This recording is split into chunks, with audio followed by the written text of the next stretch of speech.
At the beginning of the year, you mentioned a few times that you already warned your team during the winter times or at the beginning of the year that there might be some problems with the car. Then it turned out you were massively right.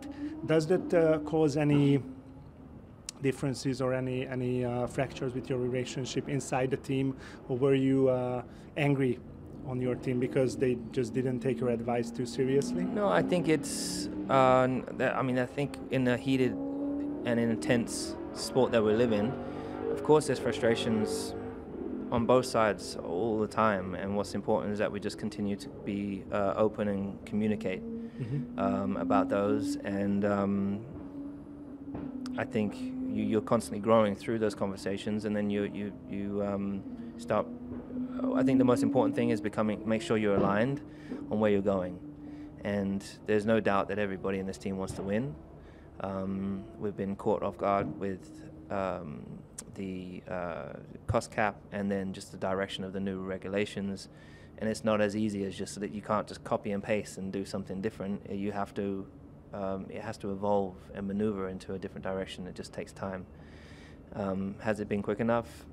Maybe not, but the good thing is that we've now sat down, we've now said, okay, we're more open-minded, this may be the direction we need to go, so let's explore it and let's get on top of it for next year.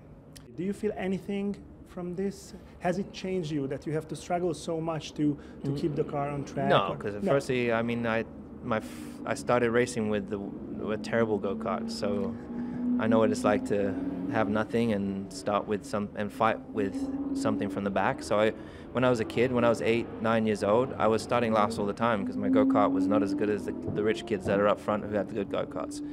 And that's where I learnt my skill. So you could say, hey, this could have been a good time to have taken a sabbatical, but in actual fact, I'm very hands-on. I want to be hands-on in the development and the direction the car's going. I know what I need in the car, and I know how to work with a team in order to get there, and I think so. And you just have to work through it. I think it's through these phases and through the difficult times is where you grow the most as an individual.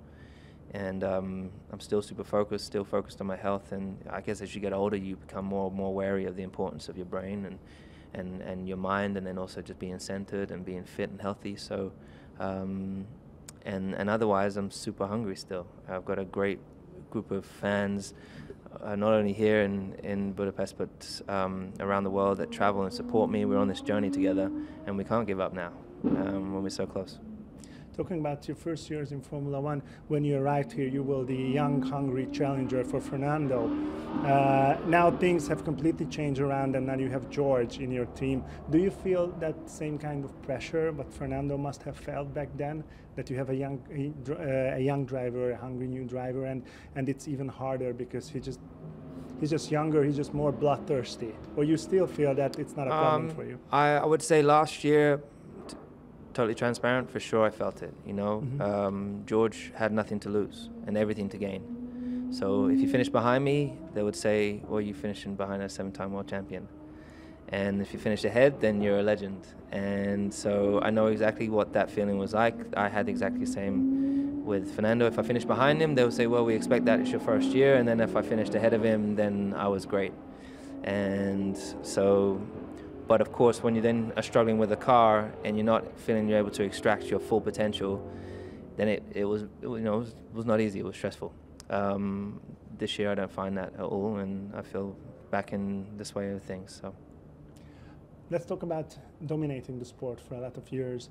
For a few years you were dominating, and you were constantly getting this extra pressure from the press and from the fans of Formula One that, you know, dominating this much is killing the sport. Now you're on the other side, and I know you don't have to, but if you would have to give any advice to Verstappen and Red Bull to how to deal with this, how to deal with the fact that people start to demonize you because you are much more superior with the car and your number of race wins, how to deal with this? Is it hard to deal with this, or as a professional driver? Well, I think I wouldn't have to give them advice. I mean, they know what they're doing. They've done it before. It's not their fault that it is their fault that they're dominating because they've done a better job than everybody. I think just from my own experience, and I think what people what you hear about fans. They're like, yeah, but you had a dominating car too, and now you complain. But it's not like that. I think for all of us, we all want, even when we were at the front, you want the best competition always, and you want it to be close, and that's what we've grown up dreaming of, and that's what we go to every race for, is to have competition. No one goes to, at least I never went to a race as a kid and wanted to be multiple seconds ahead of everybody every single time. But when you get a head start and you just have that buffer, it seems to be easier with the way things are in our sport and development, that everyone progresses a similar amount through a year. It's hard to close the gap, and it's even harder now with the cost cap. So I think, we've seen the era of Michael, we've seen the era of Red Bull, we've seen era with McLaren and with Mercedes, and now with Red Bull again. And I think it's great for Red Bull. I think they should just bask in the glory and then continue to enjoy it. We'll work as hard as we can to stop that dominance at some stage. But it could be that just with the era, that's how this will be that era, like it has been in the past. I think we, as a sport, need to work better in terms of how the rules are set, so that the fans aren't deprived of that tight, close battles between several teams for a whole era. I think it would be cool that. I mean, already I think the rules are starting to work, because from P2 team, from us, Ferrari, Aston and McLaren, we're all looking close. So that's really great. And we need the back end to come a little bit closer, and then the front to come a little bit closer. So we have I think that would be great for the fans. And just as a racing fan, that's what I would like to see each weekend.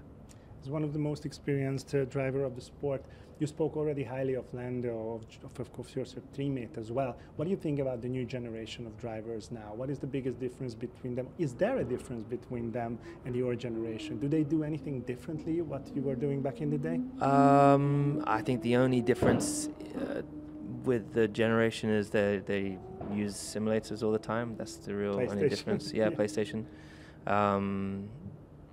I mean, we didn't really have that necessarily when I was a kid, so I would say that's a new tool that they have that we don't have. But otherwise, I think the new generation is, we've got some really great young talent here, and from my perspective, it's really exciting to see, and it's really exciting to just watch their journey as I'm in it. But just to watch from afar, I can empathize a lot and with the experiences they may have, and it's a real pleasure to race against these young, fast cats. Did the past 2 years shorten or lengthen your career? I don't know. It changes year on year, so I would say I don't think neither. I mean. Okay. If I had won in 2021, I would have still continued to race, because I love what I'm doing. And I think it's just really about the mental state and how much you're willing to continue to sacrifice. Because at the end of the day, I've been here a long, long time, but I cannot sacrifice less than these young guys. And they don't do anything else mostly apart from gaming and waking up and training, But I have all these other things that I'm doing at the same time, so it's a lot more than when I was 22. It's much easier than it is for me now. You have to train harder because it takes longer to recover. It's harder to train. Recovery takes longer with all the other commitments that you then have also, and the balance that you try to create in your life.